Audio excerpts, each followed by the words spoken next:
Good morning, afternoon or evening. I am a Bulengaro and today I want to talk to you about somewhat delicate subjects. I will be careful with what I say because it may be sensitive for several viewers.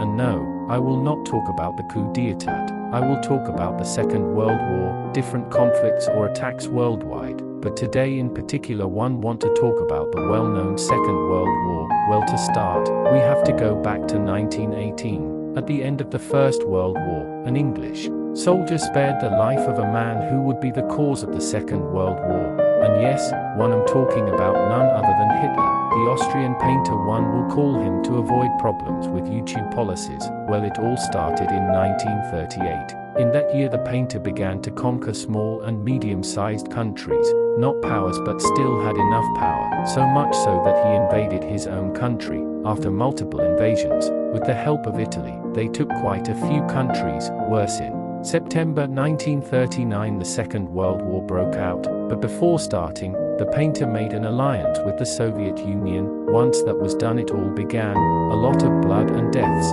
First he went for Poland with the help of the Soviet Union. After dividing Poland in half he went for France, which took a week or two to take the capital. The painter looked unstoppable at that time. Then he went to conquer Yugoslavia with the help of Italy. Meanwhile the Soviet Union was fighting with Finland. Something that the Soviets did not achieve, the objective of conquering Finland. Like 1,000 soldiers that they sent to Finland, a person nicknamed the White Death killed 500 of them. They call him that because he camouflaged himself in the snow. After all, the Germans managed to take a lot of Europe and Asia. They also took a part of Africa. But when they faced the United Kingdom they did not achieve anything. Basically one day they had the south and the next they lost it. But even so the massacre continued that the Austrian painter did, until the situation changed in 1943, not to mention that the gringo got involved, because of Japan and Germany betrayed the Soviet Union. While the painters seemed unstoppable they applied a reverse in 1944 and managed to sink Germany in 1 year. Winter was the lethal weapon of the Soviet Union, and the army was the most lethal thing the Allies had. They deceived the painter and freed many Jews from the concentration camps. After all that, in 1945 Germany finally surrendered, and so did Italy. But it does not end there. In September of the same year the gringo sent 2 nuclear bombs.